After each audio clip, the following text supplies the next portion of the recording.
Hello, fellow equestrian entrepreneurs. My name is Sarah Judson, and this is a weekly video from the Equestrian Business Academy. We're going to focus on cost cutting this week, and this video is for you if you are running a business that purchases a lot of physical goods. So, for example, a boarding business that purchases a lot of hay or shavings, or maybe you're a manufacturer and you're purchasing a lot of material in order to produce your good. The cost-cutting techniques that I'm going to talk about today are going to fit in your business model. Now, don't worry, service providers, I'm going to create a video just for you next week, but we're going to focus on some strategies that you can use to get lower costs on your product purchases. All right, so why is it important to cut down on expenses and focus there?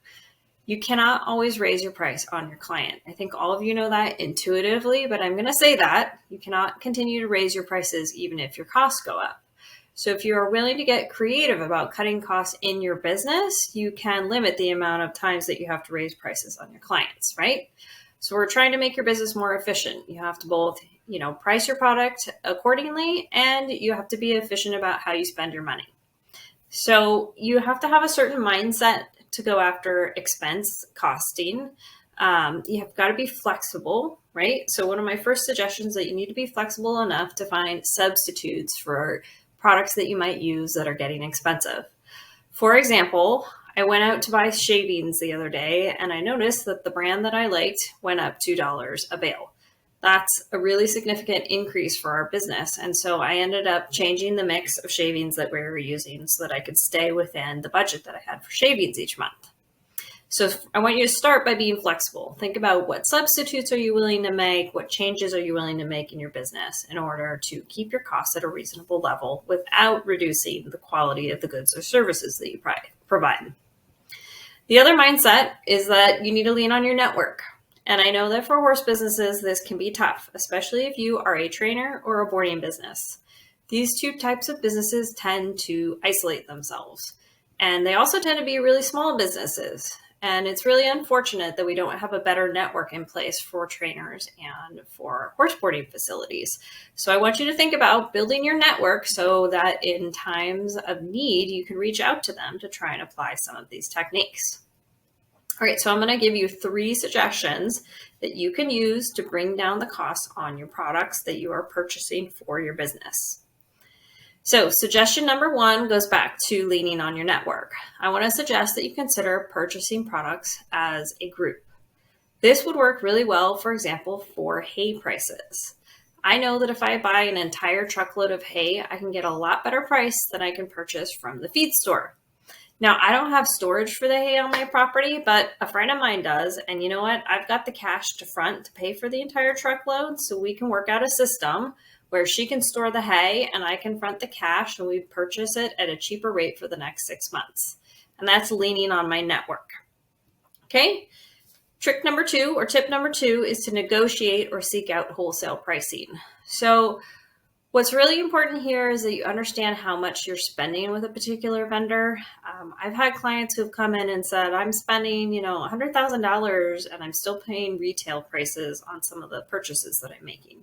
That's not okay. So if you're up to date on your QuickBooks Online account, you can run a report in QuickBooks to determine how much you're spending with a particular vendor. And then you can go to the vendor with that number and say, look, I spent $10,000 at your, feed store. What kind of pricing can you give me? So you have to do a little bit of negotiation, but that can really help you. Kind of along those same lines, a lot of vendors will offer a net 10 discount or a net 30 discount. So if you've got a vendor where you're making an order and then they're delivering it and billing you for it, a lot of times they'll give you a 1 or 2% discount to pay it a little faster instead of waiting until the exact due date of the invoice. So make sure you review your billing from your vendors. And if you don't see that on there, go back to them and ask if that's a possible option. And then lastly, along the wholesale pricing line is to consider making long-term contract commitments. So I think especially for something like hay or shavings where you need consistent quality, or if it's a good that you're purchasing and manufacture, say your horse show pads that you're selling back to your clients, it would be a really good idea to try and negotiate good terms on a long-term contract with your supplier. All right, so tip number 3, the last one, is to consider changing your process or substituting your materials. Now I know everybody has their favorites. I mean, I definitely do. But this is where that flexibility can really come in handy. So if you're willing to substitute and try different brands or different variations on what you're doing, that can really, really help you. That's great. Maybe you are selling, again, a horse pad and, one type of cloth is not as affordable anymore. Maybe you want to switch it out for a different color because you get a different price on the color. I don't know. I'm not great with products, so maybe that's not the best example. But I know for our boarding business, when the shavings went up, not only did I purchase a different brand, but I also changed the mix of pelleted shavings and mini flake that we were putting in the bedding because the pelleted shavings lasted longer and it was less expensive for the same amount. So that's a little bit of a process change as well as a substitute, but you can consider that.